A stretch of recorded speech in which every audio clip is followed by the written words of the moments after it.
जी जी गुरुजी, ये मांस मछली खाते हैं और गाली गलौज बहुत करते हैं। धाम में भी आके गाली गलौज कर रहे हैं। बात मैं कराओ। क्या नाम है आपका? अमित गुरुजी। अमित। जी, राधे राधे गुरुजी। राधे राधे। मांस खाते हो? पहले खाता था, लेकिन अभी जब से पूजा पाठ करती है तो महीना 6 महीना पर खाता है, जब जल्दी नहीं खाता हूँ। रोज नहीं खाते हो? रोज नहीं खाता हूँ। क्या खाना पसंद है आपको? खाना में नॉर्मली खाना खाता हूँ। नहीं मतलब मांस में क्या पसंद है? मांस में कभी जबरदस्ती नहीं, मतलब कभी खा लेता हूँ, नहीं तो वैसा 2 महीना 6 महीना इतने जल्दी तो नहीं। जबरदस्ती कौन डालता तुम्हारे मुंह में? कोई नहीं डालता है। फिर कभी कभी मन करता है, ऐसा नहीं तो जल्दी खाता नहीं हूँ। तो क्या मन करता है? मछली खाते हो, मुर्गा खाते हो, अंडा खाते हो, आदमी खाते हो, गधा खाते हो, भैंसा खाते हो, मछली, सुअर मछली। खाते हो? क्या खाते हो? मछली खाता मछली।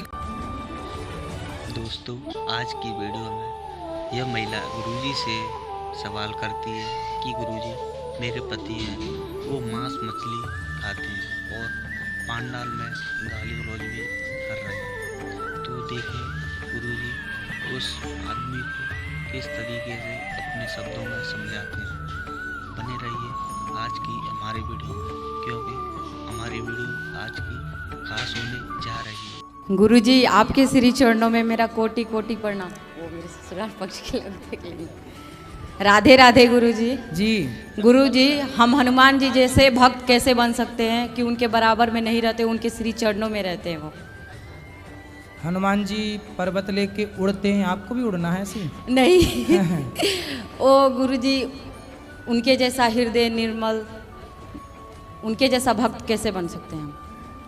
सत्संग करिए और सेवा करिए उनकी, बढ़िया। भगवान हनुमान जी की सेवा, भगवान की सेवा, सेवा करते करते हनुमान जी जैसे तो ठीक है, लेकिन हनुमान जी की कृपा से सब कुछ संभव है। भगवान जी कृपा करें तो सब हो जाए। तो आप भगवान की शरण में जाकर यही कहिए कि हे प्रभु, हमें ऐसी कृपा दीजिए, ऐसी कृपा करिए कि जैसे हनुमान जी पर कृपा हुई जी। ऐसी हम पर भी कृपा हो, हमें भी अपना दास स्वीकार कर लीजिए। और गुरुजी, मेरा दूसरा प्रश्न है, जो भरत जी थे, कथा में ऐसा सुनते हैं कि उन्होंने जीवन भर साधना की। सिर ऐसे ढके जैसे हम जेठ हों आपके। गुरुजी, मेरे ससुराल पक्ष के लोग देख लेंगे तो उन्हें पता नहीं है कि हम वृंदावन आए हैं। अच्छा जी, तो सिर अब ढक आवाज से पहचान जाएंगे तो शक्ल नहीं देखेंगे ना। चलो ठीक है। तो वो जीवन भर साधना किए, तो उनका दोबारा फिर जन्म क्यों हुआ? किसका? भरत जी का। भरत जी का जन्म दोबारा हुआ? मतलब उनका एक मन मृग में लग गया था। अच्छा, वो जड़ भरत की बात कर जी रही हैं जी आप। वही। देखो, ये समाज को मैसेज था, समाज के लिए। उनका तो उद्धार बाद में फिर हो गया, जी लेकिन समाज को ये मैसेज दे के गए कि आप कितने भी ज्ञानी हैं जी और आप ज्ञानी होकर भी, भक्त होकर भी, यदि आप किसी वस्तु में, व्यक्ति में मन लगाते हैं जी तो आपकी दुर्गति होने की संभावना है। जी। लेकिन उन्होंने भक्ति की, उसका फल ये मिला कि तीसरा जन्म फिर मनुष्य का मिला और उन्होंने अपना कल्याण किया, उनको मौका भी तो मिला। तो आपको और हमारे लिए मैसेज है कि हम लोग मरते समय भगवान का चिंतन करें और अपने समय का दुरुपयोग न करें। जी। और गुरुजी, हमारे पति मांस मछली खाते हैं, वो आपको लाइव देख रहे हैं, आप उनसे कुछ कह दीजिए। हम लड्डू गोपाल आज लेकर जाएंगे और उनकी सेवा करना है। तो कहाँ है पति देव आपके? वही सामने वाले आश्रम में है। तो अभी आए हैं आप प्रश्नोत्तरी में? नहीं, वो वहीं बैठे हैं, नहीं आएंगे। आप लाइव देख रहे हैं, वो कह दीजिए। तो मांस खाते हैं वो? जी, और मेरे कहने से वो बोलते हैं कि जब से तू मेरी ज़िंदगी में आई है तब से मैं पतला हो गया हूँ, और बहुत कुछ सुनाते हैं, बहुत अपशब्द भी बोलते हैं मुझे बना के दे, और नहीं बनाती हूँ तो कलह क्लेश करते हैं, लेकिन अब उनकी वजह से मुझे बनाना पड़ता है। तो वो कहते हैं कि मांस खाने को नहीं मिलता था, हम पतले हो गए। हाँ, वो बोलते हैं कि मतलब तू ऐसा बोलती है, तो नहीं पहले बनाती। मोटे थे अब तो उनको मोटा होना। अब उनके माता पिता भी बोलते हैं ऐसे ही कि ये सब खाया करो। हाँ, जाओ, टाटा। तो आप ना ऐसा करो कि उनको जल्दी से ले आओ, हम यहीं बैठे हैं, जाओ ले आओ, बात कराओ हमारी। तो गुरुजी वो नहीं आएंगे, सुन आएंगे, रहे हैं। बोला हम बुला रहे हैं, जाओ, बोला हम बुला रहे हैं, भैया को यहाँ लाओ जल्दी, हम बात करेंगे थोड़ी सी उनसे। जल्दी बुला के लाते हैं। जी जी गुरुजी, ये मांस मछली खाते हैं और गाली गलौज बहुत करते हैं। धाम में भी आके गाली गलौज कर रहे हैं। बात मैं कराओ। क्या नाम है आपका? अमित गुरुजी। अमित। जी, राधे राधे गुरुजी। राधे राधे। मांस खाते हो? पहले खाता था, लेकिन अभी जब से पूजा पाठ करती है तो महीना 6 महीना पर खाता है, सब जल्दी नहीं खाता हूँ। रोज नहीं खाते हो? रोज नहीं खाता हूँ। क्या खाना पसंद है आपको? खाना में नॉर्मली खाना खाता हूँ। नहीं मतलब मांस में क्या पसंद है? मांस में कभी जबरदस्ती नहीं, मतलब कभी खा लेता हूँ, नहीं तो वैसा 2 महीना 6 महीना इतने जल्दी तो जबरदस्ती कौन डालता तुम्हारे मुंह में? कोई नहीं डालता है। फिर कभी कभी मन करता है, ऐसा नहीं तो जल्दी खाता नहीं हूँ। तो क्या मन करता है? मछली खाते हो, मुर्गा खाते हो, अंडा खाते हो, आदमी खाते हो, गधा खाते हो, भैंसा खाते हो, सुअर खाते हो, क्या खाते हो? मछली खाता। मछली खाते हो, मुर्गा नहीं खाते? मुर्गा कभी खा अरे लेता हूँ। मुर्दा नहीं, मुर्गा। वही मतलब खा लेता हूँ, कभी जल्दी नहीं खाता ऐसा। क्या है, अभी पूजा पाठ करती है तो इसके लिए अच्छा नहीं लगता है। तो मछली बस खाते हो? मछली मतलब महीने में 1 बार हो गया ऐसा लगता। और मुर्गा भी खा लेते हो कभी कभी? हाँ कभी। और बकरा करा? नहीं, बकरा नहीं खा। अच्छा, तो दोनों मुर्गा में और मछली में क्या ज़्यादा पसंद है आपको? मछली ज़्यादा। क्यों मछली पसंद है? अभी बचपन से खाता इसके लिए, क्या बोले, अच्छा। घर वाले खाते थे तो आदत पड़ मछली, गया है। ये बताओ, मछली पानी से निकलती है जब, तो तड़पती है कि नहीं? तड़पती है काहे तड़पती है? क्योंकि उसका जान है शरीर में, हैं? क्योंकि जीवित प्राणी है ना। जीवित प्राणी है। ऐसी कोई बेटा आपको खा ले तो हाँ वो तो बस यही है। आप तड़पोगे कि नहीं? तड़पेंगे। फिर अपने स्वाद के लिए किसी को तड़पा तड़पा के खा जाना, किसी की ज़िंदगी ख़त्म कर देना अपने स्वाद के लिए। दाल चावल सब्जी रोटी ना होए तो हम मछली खाएं? भाई शेर के पास ऑप्शन नहीं है ना, वो दाल चावल सब्जी रोटी की व्यवस्था नहीं कर सकता, तो शेर मांस खाता है। पर आप तो बेटा खा सकते हो ना दाल चावल सब्जी रोटी इत्यादि 56 भोग हैं। किसी की हत्या करके क्यों खाना है, ये बताओ। जी गुरु जी, गलती हो, आज के बाद कभी नहीं खाऊंगा जिंदगी में। पक्का? हाँ पक्का। माँ कसम खाओ। गुरुजी गाली गलौज करते हैं उसके लिए कसम खिला दीजिए। अरे भैया, माँ कसम खाओ कि मांस नहीं खाओगे? माँ कसम, माँ से नहीं खाऊंगा, माँ से नहीं खाऊंगा गुरु जी। और गाली क्यों देते हो? गाली मुझे देते हैं। अब नहीं देंगे? अब नहीं देंगे। पक्का वादा करो। पक्का वादा, अभी नहीं देंगे। बोलो सॉरी शक्तिमान, बोलो सॉरी शक्तिमान, अब गाली नहीं देंगे, बोलो। सॉरी सब जाने दो। क्या? इसमें बोलिए, इसमें अब बोला ना, सॉरी शक्तिमान। सॉरी शक्तिमान। शक्तिमान देखे हो आप? नहीं देखा तो नहीं। शक्तिमान शक्तिमान शक्तिमान अद्भुत अदंग, वही वाला। हाँ। देखा बचपन में? नहीं ऐसा नहीं देखा। ऐसे गोल गोल शक्तिमान। शक्तिमान, ये शक्तिमान है कि नहीं पत्नी आपकी? हाँ वो तो है ही अभी। हाँ तो बोलो सॉरी शक्तिमान। हाँ सॉरी। अब नहीं गाली देंगे हैं? खुश रहो। हाँ। मोटू पतलू के पतलू तुम ही हो लगता है। नहीं पहले सही था, ऑपरेशन हुआ जब से थोड़ा दुबला हो गया है। पहले मोटे थे? हाँ थोड़ा हेल्दी था। अच्छे हो, लेकिन ज़्यादा मोटे होने वाला व्यक्ति बीमार होता। आप बीमार तो नहीं हो? नहीं बीमार तो नहीं अभी नहीं, फिलहाल तो। अच्छे हो, ऐसी शरीर होना चाहिए। देखो पाठक भी आपकी तरह है वो। हाँ। ऐसे ही पतले लोग अच्छे रहते, बीमार नहीं पड़ते। मोटे लोग जल्दी बीमार पड़ जाते हैं। गाली नहीं देंगे ना आप? अब यही बोलती है, अब दुबले हैं बहुत। हैं? यही बोलती है दुबले मैं बहुत। बोलती हूँ अच्छा भोजन मैं नहीं बना के देती हूँ। तो अच्छा अच्छा खाओ, मोटे हो जाओगे, क्या दिक्कत है? मैं तो अपने आप से तो वैसा ही शरीर रहे, जिंदगी भर अच्छा रहेगा तो हाँ, क्या ऐसे अच्छे है? स्वस्थ हो आप, बढ़िया है। हाँ। थोड़ा और मोटे भी हो सकते हैं, कोई दिक्कत नहीं है। गाली नहीं देंगे ना। महाराज जी राधे राधे। जी। मेरा आपसे यह प्रश्न है कि जब हमारे ब्रह्मांड की रचना से पूर्व कुछ नहीं था, ना समय ना स्थान ना कारण, तब वह प्रथम इच्छा किसने की जिसने अस्तित्व को जन्म दिया? क्या वह इच्छा स्वयं भगवान का ही रूप थी या वह उनकी लीला का एक प्रारंभिक भाव था? बहुत बढ़िया प्रश्न है आपका।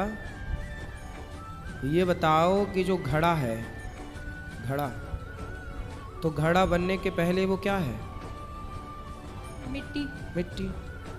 तो क्या मिट्टी के मन में ही विचार आया कि मैं घड़ा बन जाऊं? नहीं। नहीं, उसे बनाने वाला कुम्हार है। कुम्हार ने मिट्टी उठाई और घड़ा बनाया। अच्छा, घड़ा बनने के पहले मिट्टी थी, और घड़े में क्या है? मिट्टी। और घड़ा टूट जाएगा तो क्या बचेगी? मिट्टी। मिट्टी। तीनों कालों में सत्ता मिट्टी की है? हाँ जी। उसी तरह जब कुछ नहीं था तब भी भगवान थे, जब सब कुछ है तो भी भगवान है, और जब कुछ नहीं रह जाएगा तो भी शेष भगवान श्रीमन नारायण ही रहेंगे। तो भगवान की सत्ता ही मूल सत्ता है। जब दोस्तों यह लड़का गुरुजी से कुछ ऐसा प्रश्न कर देता है कि भागवत में बैठे सभी श्रद्धालु शौक हो जाते हैं। तो बने रहिए हमारे वीडियो में, क्योंकि यह समय नहीं था, जब सत्ययुग त्रेता द्वापर भी नहीं थे। भगवान नारायण की नाभि से कमल उत्पन्न हुआ। कमल में ब्रह्मा जी प्रकट हुए और ब्रह्मा जी को भगवान ने आदेश किया कि सृष्टि करो। फिर ब्रह्मा जी ने 4 युग बनाए। फिर सूर्य और चंद्रमा की गणना से 30 दिन बने, फिर जिसे महीना कहा गया, फिर महीनों के नाम पड़े। तो ये सब क्रम हमारे यहाँ बड़ा साइंस है। जैसे कि पूर्णिमा जब आती है ना तो चांद पूरा दिखता है, पूरा दिख रहा है मतलब महीना पूरा हो गया। पूर्णिमा के दूसरे दिन से दूसरा महीना चालू हो जाता है। सावन की पूर्णिमा हो गई तो भादो चालू हो जाएगा अगले दिन से। तो ये सब जब कुछ नहीं था तब एकमात्र भगवान की सत्ता थी।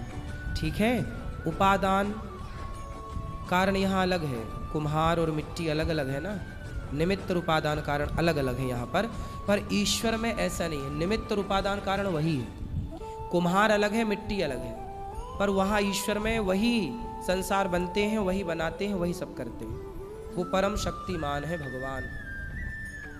महाराज जी धन्यवाद। कोई और सवाल क्लियर है? कुछ और सवाल इसमें समझ में आई बात कि नहीं? हाँ जी। क्या समझ में आए बताओ? कि जब हमारे ब्रह्मांड में कुछ नहीं था, भगवान जी थे। तब भी भगवान थे। जब संसार है तब भी तो भगवान। संसार के कण-कण में भी ईश्वर है। सर्वम खलविदम ब्रह्म ईश्वर हरि व्यापक सर्वत्र समान। जब कुछ नहीं रहेगा, प्रलय हो जाएगा, महाप्रलय, तब एक सत्ता रहेगी ईश्वर की। ये तो खेल है ईश्वर का। हम आए और यहाँ पर ये सब 100 साल का जिंदगी जीवन हमने देखा। ऐसी करोड़ों पृथ्वियाँ भगवान की हैं, करोड़ों पृथ्वी, करोड़ों जगह सृष्टि चल रही है। कहीं पालन हो रहा, कहीं संहार चल रहा है। किसी ब्रह्मांड का प्रलय हो रहा होगा अभी, तो कहीं सृष्टि का उद्गम हो रहा होगा, चल रहा है क्रम। धन्यवाद महाराज जी। जी मेरा सवाल ये है कि कभी कभी ऐसा होता है कि मतलब हमारे माँ बाप वैसे तो हमें संस्कार अच्छा देते हैं और हमें अच्छी शिक्षा ही देते हैं, लेकिन कभी कभी होता है कि हमारे आपस में इतने वैचारिक मतभेद हो जाते हैं। उनके टाइम पे कुछ और होता था, हमारे टाइम पे कुछ और होता था। तो मतलब क्या होता है कि जैसे वो सोचते हैं कि हमारा बच्चा हमारी बात माने, हमारी ही समझे, तो और जबकि हमको पता होता है कि हम जो बोल रहे हैं वो गलत नहीं है या उससे किसी को अहित नहीं है, तो क्या तब जो वो कह रहे हैं तो सारी बात उनकी मानना ही चाहिए? एक उदाहरण देके हमें समझाओ कि आप क्या चाहती हैं और आपके माँ बाप क्या चाहते हैं। उदाहरण जैसे जी, जैसे मैंने कोई बात कही कि जैसे पुरानी कोई सोच है या पुरानी कोई प्रथा है। क्या? नहीं, शादी को लेके तो नहीं गुरुजी, ऐसी कोई प्रथा है कि उनको ऐसा लगता है कि हम ऐसे चले आए हैं, हमारे पूर्वज ऐसे चले आए हैं, तो हमारे घर का जैसे संस्कार यही है, रीति रिवाज यही है, तो हम उसको फॉलो करेंगे। जबकि उनको लगता है वो अपनी जगह ठीक है और हमें लगता है कि हम थोड़े एजुकेटेड हुए हैं, उस चीज़ को नए तरीके से बदल सकते हैं, नया कुछ कर सकते हैं। तो उनको लगता है, जैसे कभी कभी उनको लगता है कि एक लड़की होना बहुत लिमिटेड होना रहता है, कि आप लड़की हैं, आपको एक तरीके में रहना चाहिए, आप लिमिटेड ही रहिए। और हमें लगता है कि नहीं, हम एक लड़की हैं तो हम कर सकते हैं, क्यों नहीं कर सकते हैं, हर चीज़ें कर सकते हैं। तो उनकी ये सोच रही है कि मतलब हम जो है लड़कियों को इतने ही दायरे में रखेंगे, इतना ही ऐसे ही चलेगा जैसा चलेगा। आपको कितने दायरे में जाना है और कितने आगे? दायरे इन द सेंस गुरुजी की जैसे लगता है कि उनको लगता है कि बहुत ज़्यादा मतलब बाहर छूट नहीं देनी चाहिए, और एक रहता है कि एक प्राइवेसी मेंटेन होनी तो चाहिए। ज़्यादा छूट, आप छूट चाहती हैं? छूट नहीं चाहते गुरुजी, जैसे लगता है कि कभी कभी हमारे घर में हो जाता है कि अगर हमको बाहर स्टडी के लिए जाना है तो हमारे घर में ये रहा कि नहीं, आप लड़की हैं तो आपको रहना चाहिए, नहीं बाहर जाना चाहिए, ये सारी चीज़। तो फिर आप स्टडी करने बाहर नहीं जाती? नहीं, मैं बाहर नहीं गई कभी। घर पे ही रही? जी। ठीक है, तो आप क्या चाहते हैं कि आप भी बाहर जाती? बाहर जाती, मतलब मेरे हिसाब से क्या लगता है कि मुझे ऐसा लगता है कि हमारे उनके बीच में बड़े वैचारिक मतभेद हो जाते हैं, तो क्या मतलब ये चीज़ सही है कि हम हर टाइम उनकी बात मानें? बता रहे हैं, ऐसा है, देखो जैसे आपने कहा कि ज़माना बदल गया, हम मॉडर्न हैं, आज का ज़माना युग मॉडर्न युग है। जी लेकिन देखो पुराने ज़माने में ना, पुराने ज़माने की जो दादियाँ होती थीं, जी पुराने ज़माने की जो महिलाएं होती थीं, जी वो गाय का गोबर उठाती थीं। जी तो गाय का गोबर उठाती थी तो लोग कहते थे तो गंवार हैं। जी और आज की आप जैसी पढ़ी लिखी जनरेशन जो है ना, वो कुत्ते की पॉटी उठा रही है जी और कह रही हम मॉडर्न हैं। तो गाय के गोबर से कुत्ते की पॉटी तक पहुंच गए। गाय का गोबर उठाएं तो गंवार कहलाती थी, और कुत्ते की पॉटी उठा रही हैं तो मॉडर्न कहला रही हैं। जी गाय के गोबर से उन्हें दुर्गंध आती है। अभी एक नेताजी ने भी बयान दिया कि गाय के गोबर में गौशालाओं से दुर्गंध आती है, गाय से उन्हें दुर्गंध आती है, जी। जबकि बिल्ली की पॉटी की कॉफ़ी पीना उनके लिए बहुत मॉडर्न है ये। तो आप दोस्तों, अगर आपको हमारी वीडियो अच्छी लगी हो तो प्लीज़ लाइक और शेयर और कमेंट ज़रूर करना, जिससे आपको हमारी वीडियो और भी आती रहे।